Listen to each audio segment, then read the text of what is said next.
अस्सलाम वालेकुम गाइस। तो कैसे हैं आप सब। तो मेरा आ गया है प्री कैस इंटरव्यू। सबसे पहले मैं ये बता दूं कि चल क्या रहा है। तो मैंने यूके का प्रोसीजर कर रहा हूँ university of law London campus के लिए। उसमें अभी तक मैंने IBCC की अटेस्टेशन करवा चुका हूँ अपने मैट्रिक और इंटर की डिग्रीज़ की सनद्स की। और उसके बाद अभी मैंने डिग्री मेरी आई है कल, तो यूनिवर्सिटी से मैंने बायोकेमिस्ट्री में की है और मैं अप्लाई करने जा रहा हूँ साइबर सिक्योरिटी। मैं अपना कोर्स चेंज कर रहा हूँ। तो मैंने पोस्ट ग्रेजुएट के लिए अप्लाई किया है यूनिवर्सिटी ऑफ लॉ में, जिसने एक्सेप्ट कर लिया, मुझे ऑफ़र लेटर दे दिया। तो अब मैंने उसका जो है सबसे पहला स्टेप किया कि मैंने उसका प्री कास्ट इंटरव्यू देना है और उसके बाद फिर फ़ीस वगैरह सब कुछ देनी है। तो उसके लिए मैं आपको अपना पोर्टल भी दिखाऊंगा यूनिवर्सिटी ऑफ लॉ का कि कितना प्रोसीजर मेरा हो चुका है और कितना रहता है। तो पोर्टल पे सभी कुछ आ रहा होता है साथ साथ। तो कल परसों ही शायद अपलोड हुआ है कि आप इंटरव्यू अपना जो है वो दें।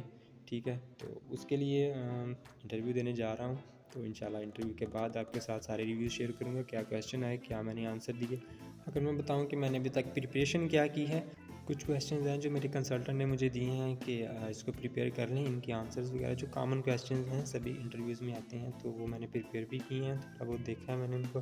तो अभी मैं इंटरव्यू देने जा रहा हूँ। तो चलें मिलते हैं इंशाल्लाह इंटरव्यू के बाद, उसके बाद बाकी डिस्कशन करते हैं। अस्सलाम वालेकुम। तो ये है मेरा पोर्टल जो यूनिवर्सिटी ऑफ लॉ ने मुझे दिया है कैस के लिए। कैस का पोर्टल होता है कि क्या प्रोसीजर सभी हमारे सामने चल रहा होता है कि क्या फ़ाइनल हो गया है और क्या करने वाला रहता है, what to do and what done.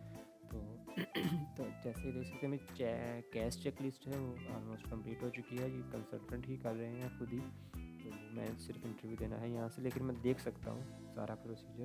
तो ये एक अच्छी चीज़ है। तो इन टच रहा करें अपने कंसल्टेंट के साथ, उनसे इन्फॉर्मेशन लेते रहा करें कि हमारा प्रोसीजर कितना हो गया है, क्या हो रहा है। खुद इन्वॉल्व हुआ करें, यूनिवर्सिटी की वेबसाइट्स पे चेक किया करें। तो आते हैं बाकी जनरल डॉक्यूमेंट्स जो अभी टू डू लिस्ट में पड़े हैं वो भी कर देंगे जल्द अपलोड। फाइनेंशियल डॉक्यूमेंट्स करने हैं, जो अनपेड है मेरी फ़ीस जो मैंने कैश के बाद अपलोड कर देनी है, सॉरी पे कर देनी है।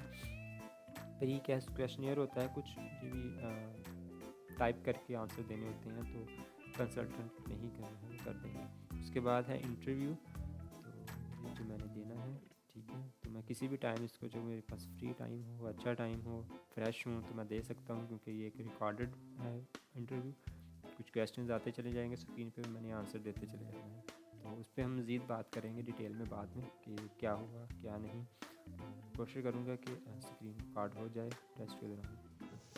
Welcome guys. तो मैंने अपना इंटरव्यू दे दिया है। अभी मैंने कोशिश की थी रिकॉर्ड करने की, लेकिन इस वजह से नहीं हो सका कि एक तो जो माइक है उसका लैपटॉप का वो यूज़ कर रहे थे और कैमरा भी वो यूज़ कर रहे थे, तो इशू आ रहा था। उन्होंने कहा था कि अपना कैमरा और माइक ठीक करें, तो वो मुझे बंद करना पड़ा। अच्छी बात ये है कि मैं आपको बताता हूँ, पहले मैं आपको बताता हूँ कि क्वेश्चंस क्या आए थे तकरीबन।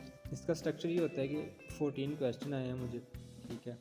और 14 क्वेश्चन में फर्स्ट जो 3 क्वेश्चंस होते हैं या 4 क्वेश्चन होते हैं, सिर्फ वो आपके इंट्रोडक्शन से रिलेटेड होते हैं। मतलब उसमें सबसे पहला क्वेश्चन ये था कि आप ये जो 3 वर्ड्स हैं ना, इसको अलाउड आवाज़ में बोलें। तो यहाँ पे मैं गलती कर गया था, मुझे वो स्ट्रक्चर का नहीं पता था कि इंटरव्यू किस तरह का होगा, क्योंकि फर्स्ट क्वेश्चन था। तो ये गलती आप ना करिएगा। उसमें उन्होंने कहा था कि इसको ना रीड अलाउड करें, तो मुझे नहीं पता था कि रिकॉर्डिंग का टाइम भी स्टार्ट हो गया है। वीडियो रिकॉर्ड हो रही है और ऑडियो रिकॉर्ड हो रही है। 15 सेकंड का टाइम था। हमने 3 वर्ड्स थे, मुश्किल से थे, लेकिन वो ये जज नहीं करते कि हमें पढ़ना आता है या नहीं, वो ये जज कर रहे थे हाँ हमारी आवाज़ कैसी है, ताकि बाकी इंटरव्यू में भी वो हमें देख सकें कि सेम वॉइस है और उनका कुछ होगा सिस्टम। खैर, तो वो मुझसे बोले नहीं गए, तो टाइम एंड हो गया। 15 सेकंड टाइम कम था, ये शायद 10 सेकंड थे। तो वो बस आप बोल दीजिएगा, 3 वर्ड थे। उसके बाद नेक्स्ट क्वेश्चन था एक पैराग्राफ, जिस तरह वो पीटी का एग्ज़ाम और किसी ने दिया होगा उसको पता होगा कि उसके अंदर रीड अलाउड का एक सेक्शन होता है, एक पैराग्राफ देते हैं, उसको रीड अलाउड करना होता है। तो सेकंड क्वेश्चन ये था कि आप रीड अलाउड करें। तो उसमें सिर्फ उसको रीड अलाउड करना है पैराग्राफ की तरफ देख के। जो मैं कह रहा हूँ ना रीड अलाउड वाला, उसमें असल में लिखा क्या हुआ था, उसमें लिखा था कि आप कोई चीटिंग नहीं करेंगे अगर आप चीटिंग करते हुए पकड़े गए या पता चल गया तो आपने जो डिपॉज़िट किया हुआ है एक तो वो जो है आपका ज़ाया हो जाएगा, वो आपको रिफ़ंड नहीं होगा। और इस तरह की कुछ चीज़ें थी कि मेरा एडमिशन एंड कर दीजिएगा, रिफ्यूज़ल दे दीजिएगा, जो भी सीन है, ठीक है। वो चीज़ें थी उसके अंदर जो हमें रीड अलाउट करनी थी, तो उन्होंने रिकॉर्ड करके रखनी है। अगर हम हमारे इंटरव्यू चेक करेंगे, सिक्योरिटी चेक करेंगे, ठीक हुआ तो ठीक है, अगर नहीं ठीक हुआ, स्टैंडर्ड पे पूरा ना उतरे, मैंने कोई चीटिंग की हुई, तो वहाँ से मेरा एक तो डिपॉज़िट भी जाएगा, क्योंकि डिपॉज़िट मुझे अभी 1-2 दिन में करना है। तो चलो दोस्तों, उसके बाद जो नेक्स्ट क्वेश्चन था नंबर 3, उसके अंदर उन्होंने कहा था कि अपना पासपोर्ट का जो फ्रंट पेज होता है जिस पे हमारी इमेज होती है, तो उसको यहाँ पे करके ना होल्ड करें नेक्स्ट टू फेस। तो नेक्स्ट टू फेस करके अपना फुल नेम बताएं और साथ में वो अपना बताएं, डेट ऑफ बर्थ बताएं। ये 2 चीज़ें ना ऐसे करके बतानी है। 1 मिनट का टाइम था, रिकॉर्ड करके मैंने सबमिट कर दिया, ठीक है।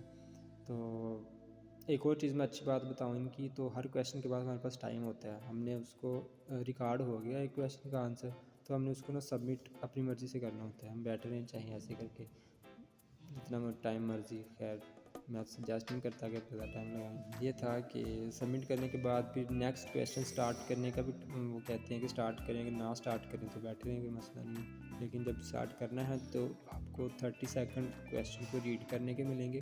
30 सेकंड में आपने क्वेश्चन देखना है और अपनी देर में सोच लेना कि मैंने इसका क्या आंसर देना है, ठीक है। तो उसके बाद आपको फिर 1 मिनट का टाइम मिलता है। ज़्यादातर में 1 मिनट का ही था, लेकिन 1 मिनट से ज़्यादा भी होता है, लेकिन 1 मिनट से कम नहीं होता। इंट्रोडक्शन के अलावा, इंट्रोडक्शन का टाइम कम होता है वो, क्योंकि छोटे आंसर होते हैं। अच्छा, तो अब आते हैं हम अपने नेक्स्ट क्वेश्चन पे। तो हमारा जो 4th नंबर जो 3 क्वेश्चन हो गए इंट्रोडक्शन के, अभी 4th से हमारा स्टार्ट हो जाएगी इंटरव्यू के जो असल क्वेश्चन होते हैं, जो कॉमन क्वेश्चन होते हैं, ठीक है। तो उसमें सबसे पहले उन्होंने मुझे पूछा जी कि how did you plan your accommodation, food, travel and other costs, कि किस तरह से आपने सोचा है या आपने सर्च किया है कि कैसे मैनेज करेंगे आप, किसकी कितनी कॉस्ट होगी, ठीक है। ये मैंने प्लान नहीं बनाया हुआ था, लेकिन मुझे पता था कि लंदन के अंदर जो है 250 पाउंड पर वीक की जो है अकोमोडेशन, महंगी अकोमोडेशन है, लेकिन मेरे जहन में वो थी तो मैंने कह दिया। मैंने कहा कि इतना आलमोस्ट लगते हैं, तो वाकई इतने होते हैं, गूगल भी यही कहता है, लेकिन हमने तो सस्ती ढूंढनी होती है, जाहिर सी बात है जाके। तो मैंने उनको कहा कि जी मेरी अकोमोडेशन इतनी है 250, ठीक है। ट्रैवल कॉस्ट मेरे आ जाएंगे 70 to 100 पाउंड, ये भी मैंने ज़्यादा बताए। मैंने फ़ूड का बताया कि मेरे 15 to 200 पाउंड, ये भी मैंने ज़्यादा बताया, क्योंकि ऑलमोस्ट 100 या 150 ही लगते हैं। तो इस तरह से करके मैंने वो अपना प्लान बता दिया जो भी था। तो उसके बाद जो उन्होंने पूछा कि जो असल जो कॉमन क्वेश्चन होते हैं कि why did you choose this, you study in UK over other countries like फलां फलां, कह सकता है कनाडा, ऑस्ट्रेलिया या यूएसए, 3-4 नाम ले लेते हैं। तो उसमें मैंने कहा कि जी वो मैंने प्रिपेयर किया हुआ था पहले से उसका आंसर। उसमें ये मैंने बोला कि यूके एक तो 1 ईयर का कोर्स होता है पोस्ट ग्रेजुएट, तो ये मेरा टाइम भी बचाएगा और मेरी पैसे भी बचाएगा, ठीक है। इसकी मैंने आंसर ये दिया। और साथ में मैंने मेंशन किया कि इसकी जो यूनिवर्सिटीज़ हैं यूके की, वो वर्ल्ड वाइड बेस्ट रेपुटेशन है उनकी, ठीक है। ये मैंने वो सर्च किया हुआ था। तो इसके अलावा ये जो कुछ चीज़ें थी, 1-2 चीज़ें और होंगी, ये तो हर कंसल्टेंट आपको दे देगा कि आपने क्या बोलना है यूके। तो इसके बाद नेक्स्ट क्वेश्चन था कि why this university of law, जिसे मैंने अप्लाई किया। तो इसके लिए मैंने कहा कि जी उसकी हमने बतानी होती हैं रैंकिंग्स वगैरह, अच्छी चीज़ें, बस वो भी ना वेबसाइट पे लिखा होता है उन्होंने वाई दिस यूनिवर्सिटी, उससे मिल जाएंगी आपको कंसल्टेंट भी देगा, एआई भी दे देगा, चैट जीपीटी। तो उसमें मैंने बोला कि जी इस यूनिवर्सिटी के जो इंडस्ट्री के साथ रिलेशन हैं वो अच्छे हैं, और वो वाकई अच्छे हैं, जेन्युइन इन्फॉर्मेशन मैंने दी है। इसका जो एम्प्लॉयबिलिटी रेट है, मतलब पोस्ट ग्रेजुएट डिग्री के बाद, ग्रेजुएशन के बाद 9th मंथ के अंदर 94% लोगों को जॉब मिल जाती है इसी फील्ड में जो उन्होंने पढ़ के गए। और जो स्टूडेंट्स का फीडबैक रेट था वो भी बड़ा अच्छा था इनका, वो भी मैं मेंशन कर दिया। और इसकी मैंने लोकेशन मेंशन की कि यूनिवर्सिटी के बिल्कुल सेंटर में है, तो इससे डिफरेंट काइंड ऑफ पीपल वहाँ पे आए हुए होते हैं, तो उनके साथ वो एक इंटरेक्शन बन जाता है। तो ये आंसर दिया मैंने। इसके बाद जो नेक्स्ट था, उन्होंने पूछा कि why have choose this specific degree या कोर्स, तो वो मेरा ना कुछ ट्रिकी सा था, क्योंकि मेरी बायोकेमिस्ट्री है तो मैंने चूज़ किया है साइबर सिक्योरिटी।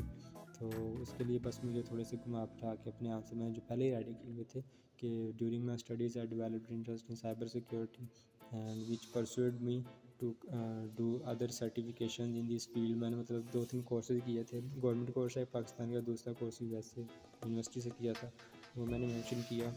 और मेरा इंटरेस्ट क्यों है, मैं क्या करना चाहता हूँ, वो चीज़ें मैंने जो प्रिपेयर की थी मैंने बता दी। उसके बाद क्वेश्चन था जी कि why will you how will this course benefit you, मतलब कैसे ये आपको बेनिफिट करेगा। ठीक है, चूज़ तो आपने कर लिया, तो वो मैंने बताया जी कि my brother is going to start a business and क्योंकि ये साइबर सिक्योरिटी मैनेजमेंट है, तो मतलब मैनेजमेंट बिज़नेस और सिक्योरिटी दोनों का कम्बिनेशन एक कोर्स है ये।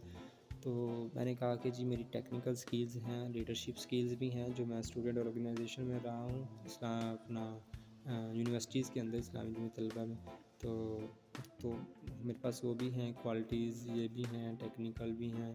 तो इनको मैं स्टडी करके अप्लाई करूँगा अपने होम बिज़नेस में after coming to home country as soon as possible after graduating from the university of law. Next question था कि कौन से फैक्टर्स थे जिसने इन्फ्लुएंस किया आपको चूज़ करने के लिए ये वाली लोकेशन यूनिवर्सिटी की, लंदन वाली, और क्या फैक्टर्स हैं जिसने आपको इन्फ्लुएंस किया आपकी पोस्ट के हवाले से। तो आप देख लीजिएगा ये वगैरह से, जैसे भी इसका आंसर आपको अच्छा दे देगा वो। इसके अलावा एक और क्वेश्चन था कि what are your career goals, आप क्या अचीव करना चाहते हैं इसके बाद।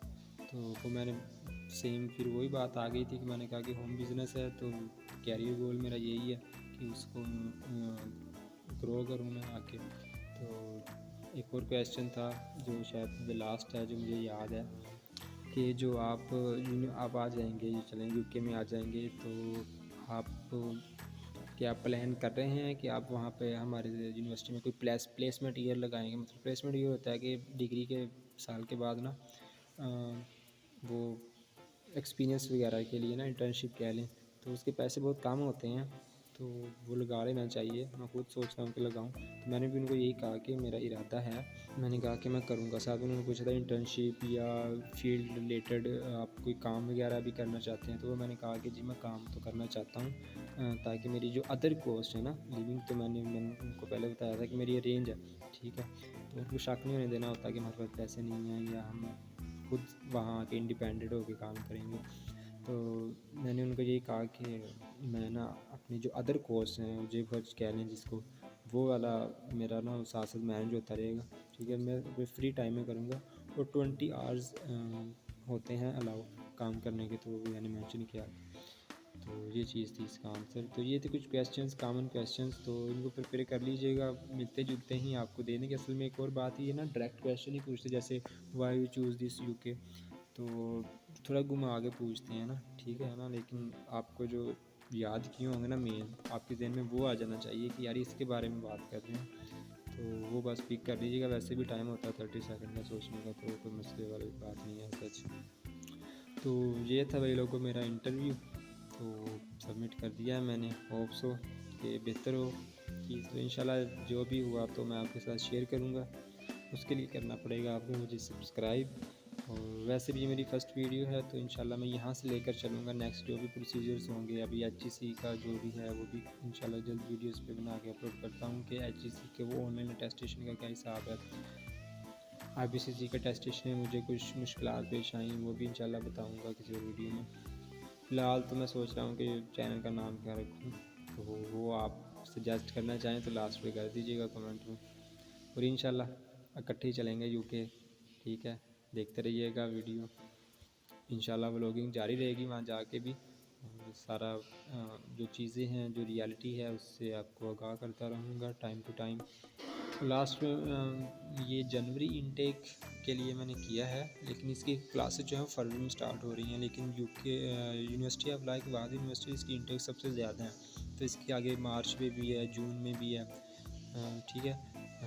मार्च में नहीं, जून में है, ठीक है। बाकी अपना मंथ्स में भी है, तो जो आना चाहें तो अभी जिनके लिए लगता है कि वो लेट हो गए हैं तो कोई बात नहीं, जून में भी इनटेक है यूनिवर्सिटी ऑफ लॉ की, परेशान होने वाली बात नहीं है। आपका भाई आपके साथ है, तो जिस भी क्वेश्चन जो भी क्वेश्चन हो तो आप पूछ लीजिएगा, जो भी प्रोसीजर वगैरह से मैं गुज़र रहा हूँ या गुज़र गया हूँ।